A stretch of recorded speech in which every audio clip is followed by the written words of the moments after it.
feel like you just can't get it all done? Like it doesn't matter how early you wake up or how much you do, the list never seems to end. I've been there, feeling like I'm running in circles, constantly being busy, but never actually getting caught up. And just like most things, I thought that the answer was to work harder and to push through and to do more. But what if that was actually the problem? What if the key to getting it all done is not to do more, but to do less the right way? So today I'm sharing 7 things that I do to do it all. So we'll be talking about how to make our home a place that we want to be, how less is often the key to more, and I'll share some simple routines and mindset shifts that help me get everything important done. When I was working in banking, everything was clear. I was on from 9 to 5, and then I could clock out and leave the workload behind. And after that, I had all the time in the world to do whatever I wanted. At work, I was organized and efficient and always on top of things. And if a manager needed something urgent, I could always say, I'll get to it tomorrow. As a homemaker, it's a whole different story. Just like probably you do, I'm on 24/7, and there's no clocking out. I can't exactly tell a girl, sorry, hon, mama's on a lunch break right now. Can you come back with your request in about an hour? And when I chose this beautiful calling of homemaking, I knew that it would be demanding, but I didn't realize how much learning there would actually be. It's not like there's an instruction manual when I got married, how to be married and stay married 101. Or when we had children, like how not to fail your children 101. Everything we do as homemakers, from meal planning to raising our children the way they should go to managing the household, all of it is trial and error. And it can be exhausting because there's always something that I could be doing instead of sitting down. But I found that even with all the tasks piling up, when I had the right system in place, I could stay on top of it and actually enjoy it. And that made all the difference in how much I enjoy being home or not. So the first thing I do is to equip our children to be capable and independent. What if I told you that I actually don't sort and fold the laundry, and that I don't empty the dishwasher, and that I don't vacuum for the most part? And you are like, you are the most lazy homemaker I know. And I know it sounds crazy. It all started with our oldest daughter when she was a toddler. She would run over the dishwasher every morning saying, do, and hit on the dishwasher. And she would be so ecstatic when we would open it, and she would go to the utensil to empty them. It was the most adorable thing. And I thought our child was just different, like a good different. At that time, I was reading this book called The Montessori Toddler by Simone Davis. And just so you know, we are not a Montessori family, and I'll be sharing a few different books that impacted me, but it doesn't mean that I endorse everything about the author. So feel free to apply only what aligns with your values if you choose to check them out. And so the book was talking about how much toddlers are actually capable of, and how much they have this deep sense of desire to help and to be included and to contribute to the family even at such a young age. And they want to be independent. And it was such a different mindset, but it really helped me understand our daughter. Everything made sense. We would change her at night, and she would take her clothes all the way to the laundry and would put them away at 18 months. And I know that in a lot of households, we typically don't allow children to help because it would take too long, or they could break something, or whatever the reason may be. And I was raised in a home like that. I would constantly ask my parents to wash the dishes because I saw all of my friends doing it, and I just wanted to feel like a grown-up, and I wanted to help out as well. And because of my parents just wanted to bless me, and they wanted to allow me to be a child and enjoy my childhood based on what they knew, based on their own childhood experience and their own culture. They would go, you don't need to do that. You're only 10. And every time you do the dishes anyway, there's a big puddle on the floor, so go play instead. And what happens is when our children reach a certain age, we suddenly expect them to be mature and responsible and contribute to the family. But when we've been pushing aside their help all this time, in their mind they go, you've been not wanting me to help, and now you want me to help? So not only it can be confusing for our children, but now how are we supposed to equip them to be capable, independent, and resilient?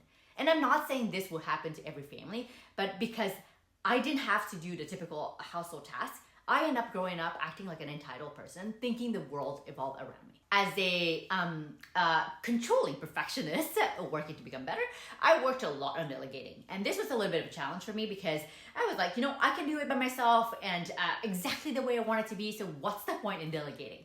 But if I wanted to teach our girls to be capable, and if I truly wanted to do it all, I needed to learn to delegate. So I started with simple tasks to teach them some life skills. For example, our 7 and 5-year-old rotate every every week between emptying the dishwasher and sorting laundry. And so how we do laundry in a family is one of them would sort everybody's laundry and leave it on each person's bed, so each one of us can put it away in our own drawers. And our 4-year-old is responsible for setting up the table at every meal.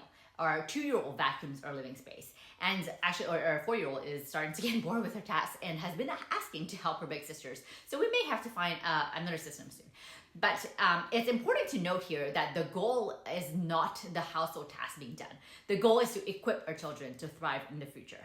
In the process of doing that, bonus that some of our household tasks are being done. So I'm realizing that this first point has been a little bit longer than intended to be, so I'll stop right here. If you want to hear more about equipping our children to be capable, independent, and resilient, Micah and I created a course about it a little bit ago. Next thing is I start my day by writing 3 things I need to get done today and 3 things I'm grateful for. And so I started doing that about 10 years ago now, because I would get up in the morning with all the intentions in the world of getting everything done on my list, the 3 million things on my list. But somehow I would get at the end of the day and feel like I didn't do anything productive. And so the human brain is actually quite interesting when you learn about it. We default to the path of least resistance, always, unless we do something about it. And so I would start checking off everything that was the easiest or the quickest or the most fun on my list. And all the bigger items that were typically more important wouldn't get done until much later or at all. And so my mindset was, if I check off the easiest items on my list, then there would be less items left. The challenge with that mindset is that I would then have this big task hanging out in the back of my brain, taking mind space all day, every day until I got it done. And there's enough stuff taking our mind space that we don't need another silly thing just hanging out there for fun. And so I was reading this book, Eat That Frog by Brian Tracy, and it talks about how the frog is our most important task, the one that can have the biggest impact on our goals. So when we start our day by tackling this task, we can build momentum and prevent procrastination. So I decided to give it a go. I started writing the 3 main tasks that needed to get done, that if I manage to check them off throughout the day, it will make me consider my day as a productive day. No matter how much or how little, everything else gets done. And this really helps me avoid the overwhelming feeling of having a mile-long to-do list that just never seems to end. And it also helps me know what the most important things are. At the time of filming, one of my big tasks is to submit our homeschooling reports. We are in a heavily regulated province with 3 documents to hand in every homeschooling year. So one of my big tasks right now is to submit those 2 reports. So on that day, when it's due, it's the first thing on my list. And by writing it down, it's on the center of my mind and I know it will get done. And that I'm not being sidetracked with things that don't matter as much. And so he helps me prioritize and keeps me on track. After writing the 3 main things I need to get done for the day, I like to write down 3 things I'm grateful for. And this is something Micah and I started doing when we got married, because personally, I found that I needed to constantly remind myself of what I had instead of what I lacked. And there was actually a time where I would find all these faults in my husband, and that really didn't help anybody. So by writing things down that I'm grateful for, it changed my heart. It shifted my mindset. It kept me grounded. And it really reminded me that it didn't matter how crazy things got, I still have blessings to count. And that perspective makes all the difference in how I approach my day. And it doesn't have to be long. Sometimes I just write, I'm grateful for the sun. Other times I write a mile-long essay that turned into a prayer journal entry. The point is, it's a simple task that goes a long way. Next thing that helps me stay productive throughout the day is setting alarms for absolutely everything. And if you're like me, you're like, ew, this is a little excessive. I think she may be crazy. And I totally get it. In the beginning, I thought that setting alarms for everything was just the silliest idea. It sounded so restrictive, like I was tying myself to a schedule that would take away my freedom, and this is not a job that I have meetings to go to. So I didn't do it until we felt like we were constantly behind. Lunch would be 11:30-ish, but then come 11:30 and I'd be like, oh, we gotta eat, but the table's not set, the food is not ready, so we end up eating much later.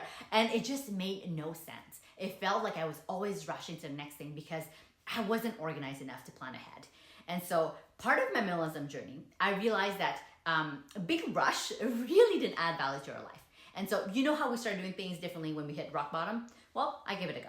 And so at first I felt like I was living minute by minute, like completely tied to my phone. And after that, I realized that it wasn't restrictive at all. It actually gave me more freedom because I could finally be fully present in a moment without having to think about the next thing.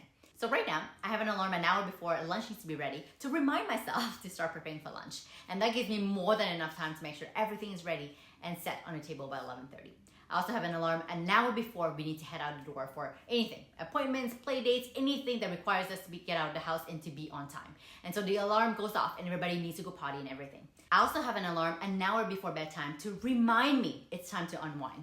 And another one and a half an hour after that to make sure that I'm actually in bed.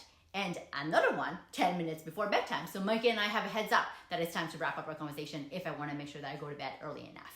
And I know some people think that we're crazy, but having these alarms help us keep everything running smoothly because it's so easy to get distracted. Like I'm doing something so exciting and then I just start doing it and I'm forgetting about everything else. Next thing is time blocking. So time blocking is essentially creating a schedule where we assign our tasks to specific chunks of time throughout the day.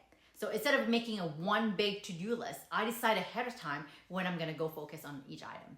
And so this really helps with prioritizing and being present. So depending on the season of our life, our blocks change.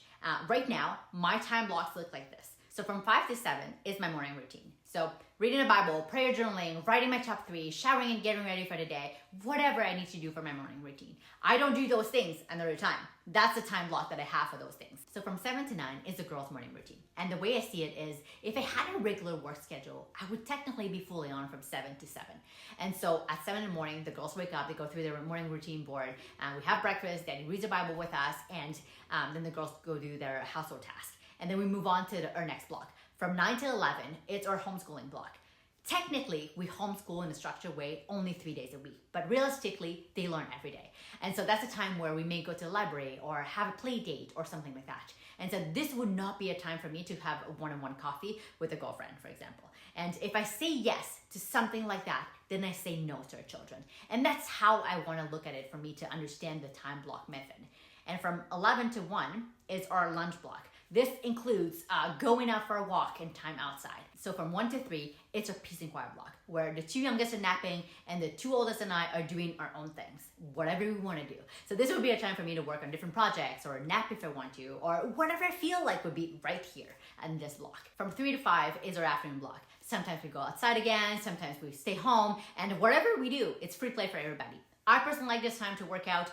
Sometimes the girls join me, sometimes they prefer doing their own thing. And this is also would be a good time for a play date or a good time for appointments. Although we have found that doctor appointments are better first thing in the morning, so we don't have to wait for too long. From 5 to 7 is our dinner block. Sometimes we run errands with Daddy. Sometimes we go outside again with Daddy. Sometimes we have a play date with Daddy. Sometimes we just stay home. Whatever we do, we make sure that we eat by 6 o'clock so the youngest can go to bed by 7.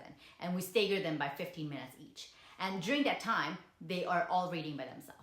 And sometimes I'll go ahead and read a book with them, part of our homeschooling book list. And sometimes I don't. From 7 to 9 is our legacy block. We do what needs to get done. And this will also be a personal time. So if I wanted to go for a workout here, I could. If I wanted to go to the coffee shop by myself, now would be a good time. And most of the time, I would stay home available for my guy if he's going to be home. I've been using time blocks since our oldest was born, so about 7 years now. And it's been absolutely amazing. It really allows me to dump my task in each block. And if I need to pay a bill, I know it's going to be during peace and quiet block. If the girls need a dentist appointment, I know it typically would be in the afternoon block. And this allows me to stop thinking about all the things I need to get done and allow it to sit in my block. I don't need to think about paying the bill if I know it's going to get done at 1 o'clock. So I can be fully present in each moment in each block.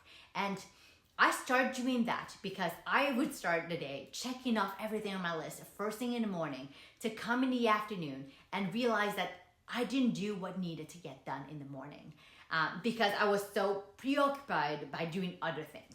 I also moved tasks that would take only 2 minutes into the right block, like paying a bill. I know there are some success principles out there that talks about if a task is under 2 minutes, do it right now because it'll take the same amount of time to write it down or move it. And it totally makes sense. What I found is when I would start doing that, all the under 2 minute tasks, it would end up taking me a whole half an hour because I would have so many under 2 minutes.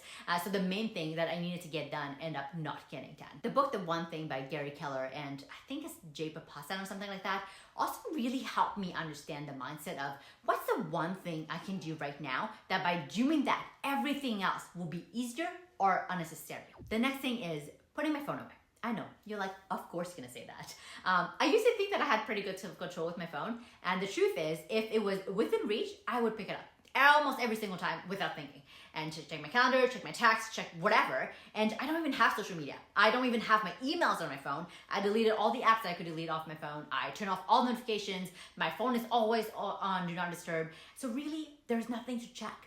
But somehow, I would check it every time I walk past it. I think out of habit. And I recently did a 30-day phone challenge to challenge my habits, and I realized how much I spend time on my phone. The next thing is one of my favorite topics: decluttering, simplifying, and minimizing. Micah and I have been minimalists since 2018, and we started with the typical Americano method and realized how much decluttering brought joy to our hearts. We then moved across the country with our 2 children and 2 suitcases, and I learned that the less we have, the less I have to manage. And I didn't realize how much time and energy I was wasting just dealing with stuff, like picking it up and putting it away and cleaning around it and reorganizing, or even just thinking about it. And once I started keeping only the things that truly brought value to our life, everything felt lighter. We learn to be intentional with what we own. If something doesn't serve a real purpose or bring value to our home, we let it go. I absolutely love home decor. I think they are so beautiful, but I prefer looking at it at a store. I no longer feel the need to own it. And I know this is a hot topic, so you do what serves your family. But for me, the fewer distractions that we have in our space, the easier it is for me to focus on what actually matters. Whether that's homeschooling or running a home or enjoying time with your family without feeling the need to constantly be cleaning up because I'm seeing the mess that's running behind the background. On our minimalism journey, I've also learned that it's not just about physical clutter. Simplifying my routines and my commitments and even my mind space has just been as important. And when I'm not weighed down by unnecessary things, whether it's an overly packed schedule or relationships that drain me, I feel in control instead of constantly overwhelmed. And it's amazing how much easier it is to stay productive when our physical space and our mind space is clutter-free. Next thing is taking Sabbath. The idea of taking a true Sabbath was completely foreign to me for a long time. I grew up surrounded by the belief that success came to those who grinded nonstop, like the whole I'll sleep when I'm dead mentality. And it seemed like the only way to get ahead was to work harder and longer and never stop. And honestly, I bought into it. And then I read The Emotionally Healthy Leader by, I think his name is Peter Scazzaro something. I'm French, so I pronounce things the French way, so I'm sorry for all these mispronunciations. And the book really challenged me to slow down. I thought that Sabbath just meant not working, but it's so much more than that. I'd been thinking but all these things need to get done, and it felt like such an extremely arrogant thing to say, almost like I didn't trust that God could handle the world if I stopped for a moment. And one of the biggest convictions I had was about my phone. And I knew that for me to truly embrace Sabbath, I needed to put it completely away. And this is not necessarily the case for everybody. Micah still uses his phone on Sabbath. But for me, from Saturday evening to Sunday evening, I don't check it at all. And with the schedule, it made the most sense to take Sabbath starting on Saturday evening. I also don't respond to comments, or I don't think about YouTube. I don't work on an e-commerce business. I don't clean. I don't do anything that would make me feel productive. And another big shift was how we spend time with people. Most people don't believe me when I say this, but I'm actually an introvert. And that doesn't mean I'm not friendly. That doesn't mean I'm not social or anything like that. It just means that I recharge by being alone. Extroverts feel energized by being around people, but for me, even though I like being around people, it takes a lot of my energy. And so on Sabbath, we don't schedule anything with other families or pack our day with events that would involve crowds. And that's just a family. I also fully give myself permission to stay home all day if I want to, or not do anything else. And when we first started taking a full 24-hour rest day, it was really weird. I was so used to filling my day with everything and every task and every responsibility that not doing something felt just not normal and very unproductive. And I thought that I was going to feel like I was falling behind. And I was constantly thinking, well, what about all the things that I could be doing instead than sitting here and enjoying my rest?